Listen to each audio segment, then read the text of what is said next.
Salah satu kisah post-apokaliptik terbaik yang tersaji dalam sebuah film bergenre horor hadir di tahun 2018 yang lalu. Tidak pernah terpikirkan sebelumnya kita menyaksikan sebuah film yang hampir 90% isinya tanpa suara, tanpa kebisingan, dan tanpa dialog. Penonton bahkan dipaksa ikut terteror dengan adegan yang disajikan di sepanjang film. Tahun ini sequelnya terpaksa ditunda rilisnya yang harusnya tayang di bulan Maret yang lalu. Oke, kali ini kita pengen ajakin kalian untuk menyaksikan teror dalam kesunyian di A Quiet Place. Universe, welcome to Rewatch.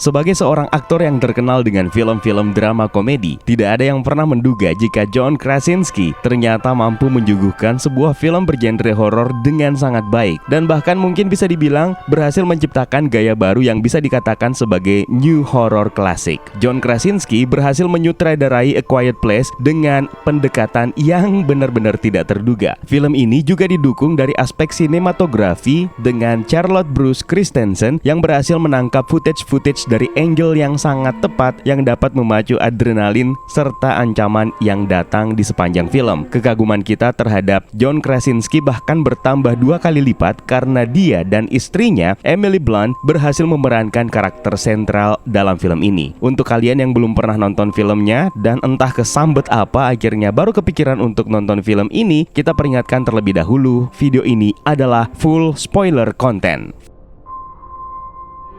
Film ini diawali di hari setelah kejadian luar biasa yang memporak-porandakan kota dan bahkan mungkin dunia, di mana sebagian besar populasi manusia dan hewan musnah oleh makhluk luar angkasa yang punya kulit berlapis baja yang tidak mudah untuk dihancurkan. Makhluk creepy ini memiliki pendengaran yang hipersensitif dan akan menyerang segala sesuatu yang menimbulkan suara. Yang bikin kesal adalah kita dibiarkan tersesat di awal film yang mana dimulai dengan keheningan tanpa diantarkan narasi penting yang menjelaskan apa sebenarnya yang sudah terjadi di sini. Padahal untuk film sebesar Star Wars saja dimulai dengan narasi yang panjang di awal film loh. Gara-gara ini 5 menit kemudian seisi bioskop dikejutkan dengan sebuah suara. Dan ternyata suara itu adalah suara orang yang lagi ngorok. Orang itu lagi kena sunyi sindrom kali. Nggak bisa dengar suara sepi dikit, bawaannya pengen tidur mulu. Ya udah, itulah sedikit cerita dari ruang bioskop yang agak saya lebay-lebaykan sedikit. Tapi untuk hal ini ada petunjuk yang ditempatkan oleh Krasinski kok. Permulaan film diceritakan keluarga Abbott di hari ke-89 post-apokalips yang sedang mencari dan mengumpulkan bekal di sebuah kota. Saking mencekamnya situasi sampai-sampai mereka semua tidak menggunakan sendal ataupun alas kaki untuk berjalan karena mereka sadar bahwa alas kaki itu bisa menimbulkan suara yang memancing makhluk atau creature yang sangat mengerikan itu. Lebih parahnya lagi ketika dalam berkomunikasi mereka menggunakan bahasa isyarat. Ini menjadi sebuah tamparan nih. Bagaimana jika seandainya film ini nggak ada teksnya? Maka dari sini saja kita belajar untuk menghargai kaum disabilitas. Lee Abbott yang diperankan oleh John Krasinski dan Evelyn Abbott yang diperankan oleh Emily Blunt memiliki 3 orang anak, yaitu Regan yang merupakan putri mereka yang menderita tunarungu dan tidak mampu berbicara, lalu ada Marcus dan juga ada Beau. Beau ini adalah putra bungsu mereka yang tertarik kepada sebuah mainan pesawat yang menggunakan baterai. Namun, Lee, ayahnya, melarangnya karena mainan tersebut bisa menimbulkan kebisingan yang akan mengancam nyawanya.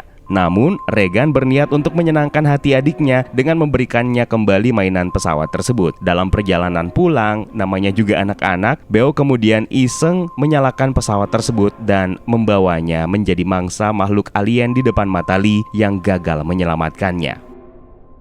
472 hari kemudian, keluarga ini berhasil survive meskipun Regan masih dikelilingi rasa bersalah dirinya yang menyebabkan adiknya terbunuh 1 tahun yang lalu. Sementara Evelyn, istri dari Lee, ternyata hamil dan sudah mulai memasuki bulan kelahirannya. Nggak usah mikir bagaimana caranya mereka bisa membuatnya tanpa harus mengeluarkan suara ya. Mau tahu aja urusan rumah tangga orang. Di sini akhirnya di rumah mereka kita bisa melihat begitu banyak petunjuk tentang apa yang telah terjadi selama ini. Melalui clipping surat kabar yang sengaja dikumpulkan oleh Lee yang memuat semua berita tentang kejadian serangan alien mengerikan, di mana kota New York di lockdown pasca kejadian meteorit menghantam bumi tepatnya di Meksiko dengan kekuatan setara nuklir, dan masjid serta gereja dipenuhi dengan orang-orang yang mengungsi. Ratusan ribu penduduk Shanghai menjadi korban serangan alien yang tubuhnya sulit dihancurkan, dan makhluk tersebut menyerang objek yang mengeluarkan bunyi. Salah satu cara survive adalah bersembunyi di bawah tanah dan menjaga keheningan serta pastikan persediaan obat-obatan. Di sekitar kediaman keluarga Lee ini terkonfirmasi ada 3 makhluk yang mengancam. Apa kelemahan makhluk tersebut nanti akan terungkap dalam film ini. Lee kemudian terlihat berusaha melakukan kontak melalui gelombang radio dengan negara lain, yang mana daftar ini bisa kita lihat dengan jelas, namun sepertinya hampir semuanya tidak merespon. Menarik untuk melihat detail dari perangkat dapur dan alat makan yang mereka gunakan. Mereka tidak menggunakan piring, melainkan daun. Tapi tentu saja dengan alasan yang sangat masuk akal, karena makan dengan piring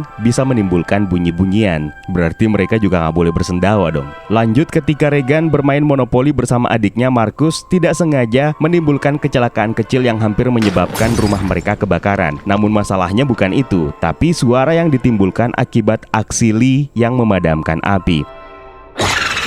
Untungnya tidak menarik perhatian si makhluk pemangsa. Lee kemudian terlihat memperbaiki alat bantu dengar untuk Regan, tapi sayangnya alat tersebut tidak berhasil, namun tetap diberikan kepada Regan. Sampai di sini syukurlah, karena Evelyn datang dan mengajak Lee untuk rileks sejenak sambil mendengarkan musik, yang mana kita juga bisa jadi ikut rileks untuk sementara. Nice job untuk Krasinski. Keesokan harinya atau hari ke-473, Lee kemudian membawa Marcus ke sebuah air terjun besar dan ke sungai terdekat untuk mengajarinya memancing. Sebenarnya Marcus menolak ajakan ayahnya dan Regan yang menawarkan diri untuk ikut. Namun Lee meminta Regan untuk tinggal dan menjaga ibunya. Regan kesal dan malah meninggalkan ibunya menuju makam Beau, adiknya yang meninggal setahun yang lalu. Lebih tepatnya sebenarnya ini adalah tempat di mana adiknya tersebut tewas. Kemudian di sungai, Lee menjelaskan kepada Marcus bahwa mereka sebenarnya aman dari makhluk predator jika berada di tempat yang memiliki suara yang keras dan bersifat konstan, seperti suara aliran air sungai ataupun suara aliran air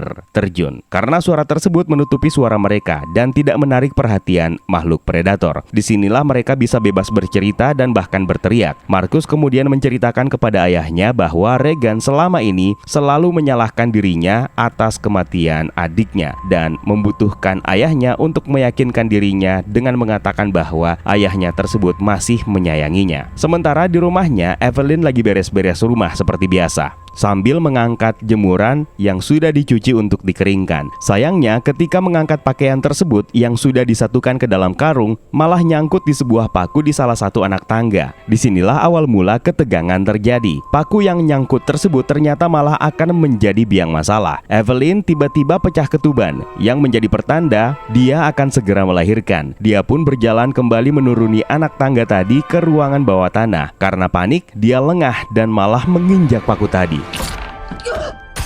Sontak ini menimbulkan kegaduhan yang memancing perhatian makhluk predator alien. Bayangkan bagaimana sulitnya menghadapi situasi menahan rasa sakit ketusuk paku bersamaan dengan kondisi di mana dia menahan rasa perih ketika sang bayi akan segera lahir. Mungkin banyak yang kesel kenapa paku itu tidak dilepas, karena sudah pasti akan menimbulkan bahaya nantinya. Satu hal buat kalian yang bertanya seperti ini, saya pengen tanya balik. Gimana caranya paku itu dilepas tanpa menimbulkan suara? Mau dikeluarkan pakai gigi?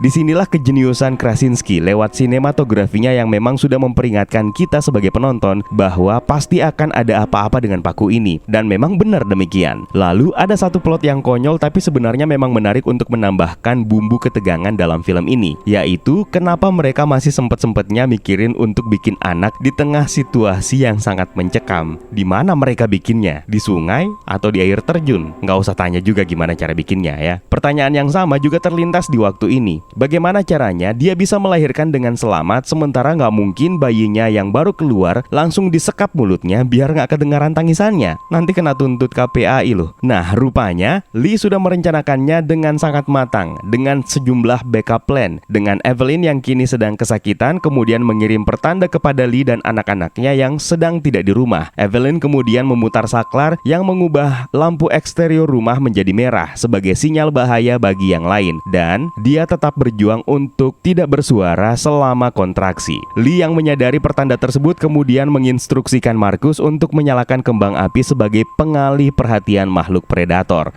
Lalu ketika kembang api atau petasan dibunyikan, Evelyn pun berhasil melahirkan dengan selamat dari ancaman dari alien predator. Sesampainya di rumah, Lee kemudian mendapati Evelyn bersembunyi di kamar mandi bersama dengan putra mereka yang baru saja lahir. Dan bersama dengan Evelyn, mereka berjalan menuju ruang bawah tanah yang telah diatur agar kedap suara. Lee kemudian pergi untuk mencari anak-anak mereka yang lainnya, yaitu Regan dan Marcus. Evelyn yang sempat tertidur malah terbangun kaget dan menemukan ruang bawah tanah mereka telah dibanjiri air akibat pipa yang rusak, dan menemukan makhluk predator menemukan jalan untuk masuk ke dalam tempat persembunyian mereka. Regan dan Marcus kemudian berlindung di atas sebuah tempat penyimpanan jagung raksasa dan mengirimkan tanda untuk ayah mereka. Sayangnya, Marcus kemudian terjatuh di tempat penyimpanan jagung yang berisi jagung tersebut. Ya iyalah. Kemudian diikuti dengan jatuhnya atap yang menimbulkan suara dan akhirnya mengalihkan perhatian makhluk yang sedang menguntit Evelyn dan bayinya tadi. Dan kini makhluk tersebut mencari sumber suaranya, yaitu Marcus dan Regan. Regan kemudian melompat menyusul Marcus dan malah tenggelam di kumpulan butiran jagung. Untungnya Marcus berhasil menyelamatkan Regan. Makhluk alien predator pun tiba di depan mereka dan membuat alat bantu Regan yang dibuat oleh ayahnya tadi kemudian bereaksi dan mengeluarkan bunyi dengan frekuensi tinggi akibat kehadiran makhluk tersebut yang berhasil membuatnya kabur. Lucunya si makhluk ini bukannya mengancam dan membunuh Regan dan Marcus, malah justru menyelamatkannya karena makhluk tersebut kabur dengan mendobrak dinding tempat penyimpanan jagung itu tadi. Mereka pun akhirnya bersatu kembali dengan ayah mereka. Makhluk ini kemudian datang lagi dan kali ini menyerang dan melukai Lee, sementara Marcus dan Regan bersembunyi di sebuah mobil pickup. Karena melihat ayahnya terluka, Marcus kemudian berteriak dan menarik perhatian makhluk itu tadi ke mobil. Lee kemudian memberikan pesan kepada Regan bahwa dia mencintainya dan akan selalu mencintainya, sebelum akhirnya dia berteriak untuk menghindarkan makhluk tersebut agar menjauh dari anak-anaknya. Lee pun kemudian tewas diterkam oleh makhluk tersebut. Regan dan Marcus kemudian melarikan diri dan kembali bersama dengan ibunya, Evelyn, dan bayinya di rumah mereka. Dari sini saja sebuah nilai filosofis berhasil ditanamkan oleh John Krasinski yang melibatkan sebuah plot sederhana, yaitu tentang bagaimana seorang ayah yang memang kebanyakan jarang mengungkapkan kasih sayangnya kepada anaknya secara verbal, padahal sebenarnya dia memang sangat menyayangi anaknya dan akan selalu menjadi pelindungnya. Namun plot ini dibumbui dengan pengungkapan yang tragis dan akhirnya mengorbankan nyawa sang ayah. Sedih sih. Di babak akhir film ini, Evelyn, Regan, Marcus, dan juga adik mereka yang baru saja lahir bersembunyi di ruang bawah tanah. Namun debt collector, maksudnya makhluk itu kembali lagi dengan terornya. Regan kemudian menyadari bahwa suara yang dibuat oleh alat bantu dengar yang dibuat oleh ayahnya ternyata bisa membuat makhluk tersebut tertekan. Dia pun kemudian mengaktifkan perangkat itu lagi dan kali ini menempatkannya di mikrofon. Setelah sempat lumpuh, makhluk itu pun kembali menyerang dan membuka kepalanya yang berlapis baja dan membuat Evelyn berhasil menembaknya dengan senapan dengan telak, headshot. Mereka kemudian melihat monitor CCTV dan kali ini memperlihatkan dua makhluk tersisa karena memang yang terdeteksi dari awal tadi adalah ada 3 makhluk yang eksis di wilayah ini. Makhluk-makhluk tersebut tertarik perhatiannya dengan suara senapan Evelyn tadi dan akhirnya menuju ke rumah mereka. Dengan strategi yang baru saja mereka dapatkan tentang kelemahan makhluk tersebut, maka mereka semua pun bersiap dan percaya diri untuk melawan Blackout.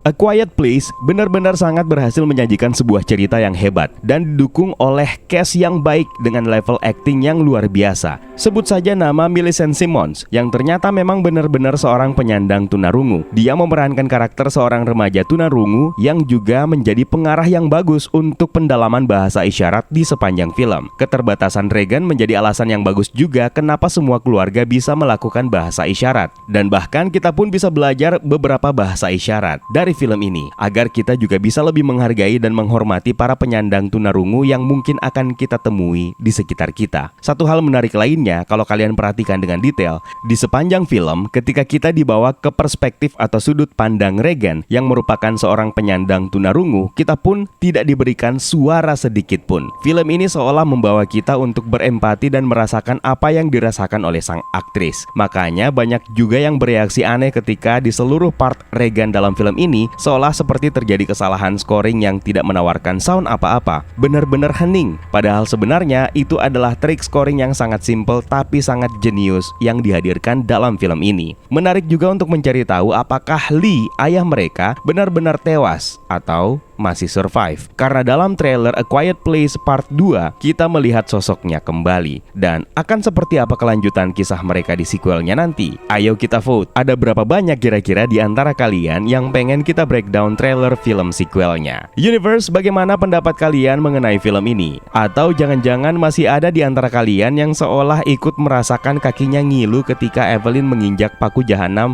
di pertengahan film? Coba tuliskan di kolom komentar di bawah ya. Kalau kalian suka dengan konten seperti ini, sempatkan like dan subscribe buat kalian yang baru saja menemukan channel ini. Kunjungi juga media sosial kita yang lainnya, linknya ada di kolom deskripsi di bawah. Jangan lupa di follow ya Universe. Join juga Discord kita untuk ngobrolin hal-hal yang gak kalah seru lainnya. So it's time for me to sign out. My name is Eka. Stay safe and until next time.